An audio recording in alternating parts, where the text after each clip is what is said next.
Guys, tuning in to Tour Tuesday. I'm joined here by Jessica and Emma from CASA DeKalb County. So after our short intro video, we'll go ahead and get into our conversation.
Okay, welcome. Thank you guys for joining me today. Yeah, thank you for having us. I know you guys have a lot of exciting things going on over at CASA. You just moved into a new building. You have some job openings. You have an upcoming fundraiser. So lots of exciting things going on. If you guys just want to go ahead and introduce yourself and tell me your role at CASA. Sure, that'd be great. Hi, everyone. My name is Jessica Sandlund, and I am our development manager as well as one of our advocate supervisors. And my name is Emma Warner. I'm the grant and marketing coordinator at CASA. Awesome. So to start, do you guys just want to give me an overview of the services that you provide at CASA? Sure, yeah, I can do that. So CASA stands for Court Appointed Special Advocates. So basically what we do is we are appointed to all of the children who are involved in the DeKalb County court system through no fault of their own, but due to abuse or neglect by a parent or a guardian. So CASA is the guardian ad litem, which is the guardian at law, in 100% of all of the juvenile abuse and neglect cases here in DeKalb County. So every year we serve over 200 children who are involved in the court system. We provide advocacy services for them, and we use community volunteers to do that. So we recruit and train and supervise volunteers from the community to really serve as like the eyes and ears of the judge and the voice of the child in court. Awesome. Yeah. So how long does a volunteer typically stay with CASA, or it just depends on, their availability and interest? That's a great question. So we typically look for a 2-year commitment up front because of the fact that the cases are in the court system on average for a couple of years, 2 to 3 years. Okay. But that being said, we know life happens. So we have volunteers who've been doing this for 17 years, 18 years, 19 years. And then we've been, we have volunteers who just got trained over the summer. Right. But what we want is the volunteers to commit to staying with the family that they're appointed to at the onset until that case is closed, so that they can be a really stable person in that child's life and really see that case through the entire time it's in the court system. Okay. Mm-hmm. Awesome. So here at the United Way, we have 3 impact areas that we really focus on, and those are health, education, and financial stability, and or meeting the basic needs of the members of our community. So which impact area would you say that CASA most aligns with? I can answer this one. So we think that CASA most aligns with the health pillar. We do make recommendations on behalf of the child's best interest in court, and that includes advocating for their medical needs. We can go into the courtroom and recommend services like speech or developmental therapy. Okay. We advocate for their dental care. We advocate for mental health services. We can recommend counseling. For example, we had a case at one point where the child needed braces. So we were able to advocate in court for them to go to an orthodontist, and now they have braces. That's awesome. So it's really looking at the full picture and all the needs of the child, and making sure that they get all of the services that they need. Yeah, exactly. Awesome. So I know that CASA has been a partner with us for a while. Can you tell us how our partnership really helps you meet your mission and your vision? Yeah, definitely. I can chime in. So, well, of course, we're very, very thankful for our partnership with the United Way. The funding we receive, the allocation through the grant, that's significant. It helps us with providing staff support and as well just recruiting and training new volunteers. We're continually looking for new volunteers because, after a while, people want to do something else, or maybe they are, tired of being a CASA volunteer, or, life happens and they move out of the county. So it helps us to continue recruiting and training new volunteers. And then really like being a part of the United Way, I feel like it gives CASA credibility in the community and it gives us greater exposure. So like doing videos like this, being a part of your e-newsletters, being a part of your volunteer pamphlets, like all of that helps the greater DeKalb County community, even like, North and South County or some of the more rural areas that the Kishwaukee United Way serves. It really helps CASA have more awareness in that community and have more people know about us. Awesome. I would agree. I know your executive director, Jill, she served as our agency liaison for a while. And I know even having that type of input and partnership in that area helps us so that we know how to better assist and serve you guys, just being that voice for us. So yeah, that makes sense. So the title of our video series is called Leaders in Community Impact. So how do you think that CASA is making the most impact in our county? Well, in DeKalb County, CASA is the only organization in DeKalb County that does what we do. So we're the only organization that serves in the court system as the guardian ad litem in our county. We serve as the eyes and the ears of the judge outside of the courtroom and the voice of the child inside of the courtroom. And when we do this, we're able to build up the future generation. We can help ensure that the children we serve have an opportunity to thrive in a safe and permanent home. So they can eventually in the future be, healthy and involved members of the community. And, we also can spread awareness of child abuse and neglect, which helps the community that we serve. So all of DeKalb County prevent child abuse and neglect by, being a good neighbor and watching out in your community. So you know the signs of child abuse or neglect, and then you can report any concerns to the DCFS hotline. For sure. Definitely vital and important services that you guys are providing over at CASA. I do kind of want to double back to the volunteering because I know volunteers, as you mentioned, are very important to your organization.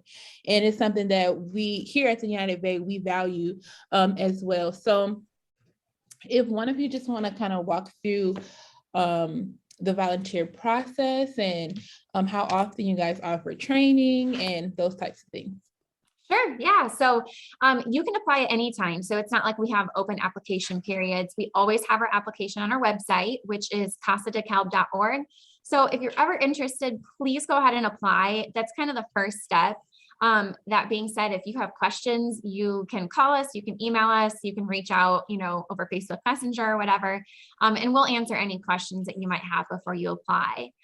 So how the process works is you apply, and then we typically host training at least 2 times a year. Thanks to the support of local and federal grants, we were able to train 3 times in 2021, which was really huge for us.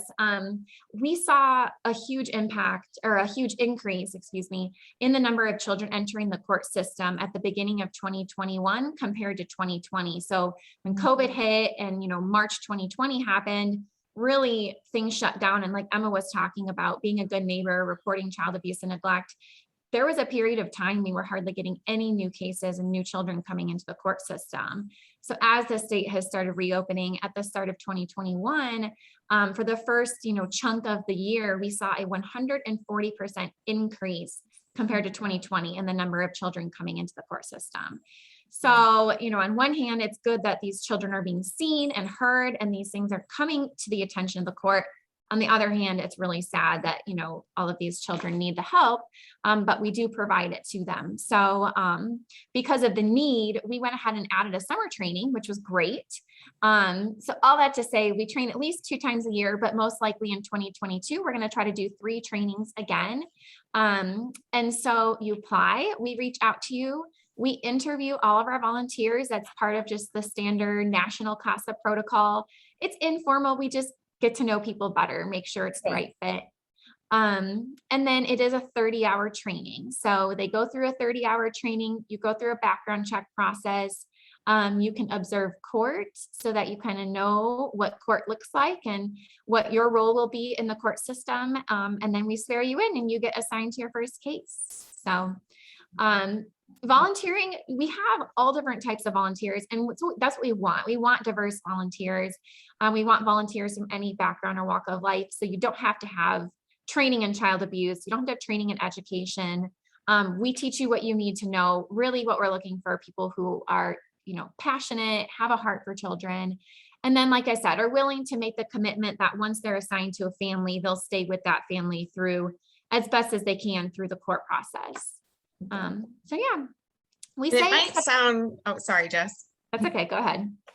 It sounds, when you're talking about it, it does sound a little bit daunting, but really like anyone can do this. We have advocates who they work full time and they have 5 kids and they're able to be a CASA advocate. We also have, retired aged people and they can be a CASA advocate. So it really is, the majority of people you can handle being a CASA advocate. Yeah. And that's good to know, because I didn't know all the ins and outs of being a volunteer with CASA. So it's nice to know that anyone can do it and it can fit into your schedule. So you just take on what you can handle, I'm assuming, or is each volunteer assigned a certain number of families? Great question. So kind of the purpose of CASA is to be one volunteer with one family. So it really depends on the size of the family. Some only have 1 children, but we have had families with more like 5 or 6 children. So, but yeah, our goal is 1 child, 1 family. If that family's involvement in court is really dwindling down and starting to end, we might give you a new case if you're open to it. But yeah, typically 1 at a time. And that's kind of the idea, is then you get really involved and you get invested. And we always tell our advocates, typically, a lot of times these children better than anyone else in that courtroom or in that child's life, because you have that dedication to be 1 person, 1 family. For sure. So do you guys have any goals that you're working on, or anything that the community, aside from volunteering, we know that is definitely a priority, but any goals that you have for the community that we can help you guys with, or the wider community can get involved with and assist with? Yeah, so like you mentioned, a big goal of CASA is just to have, as many CASA volunteers as we can. That would be amazing, both to help spread awareness of CASA, but also to help serve the children that we're appointed to by the court. But a perfect example of how the Kishwaukee United Way helps us meet that goal is actually one of the volunteers that we're training right now learned about the volunteering with CASA through a Kishwaukee United Way pamphlet. So yeah, that's awesome. Yeah. Love to hear that. Love with the connection. Yeah, exactly. Our eyes. I love that. that. Yeah. I think the other thing, if I can chime in terms of our goals, a lot of these families that we serve just need help connecting to community resources. So when we think about Kishwaukee United Way, you guys are like a hub for community resources, and you are like that middle ground connecting folks in the community to other nonprofits and agencies. And then you have the 211 hotline, which we can always refer families that we serve, to 211 to call if they need help with getting a link card set up, if they need help with utilities, if they need help with transportation, So that's one of our goals, is really just to make sure that like comprehensively these families are getting the resources they need. And then you guys are perfect for that. For sure. Awesome. You covered the base. I was leaning into 211, but you already covered it. And I'm glad that is being of service to you all over at CASA. Is there anything else that you wanted to share?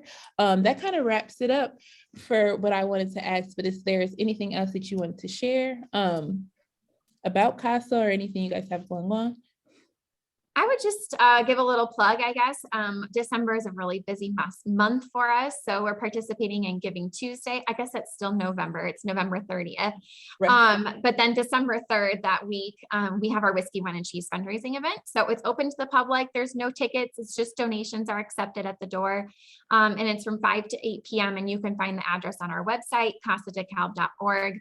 But it's a really fun event. And we do a wreath auction, and there's like gorgeous wreaths that people put together that make your house really smell nice because they're live wreaths. So that's a great time, and we invite anyone to come out. Awesome, for sure.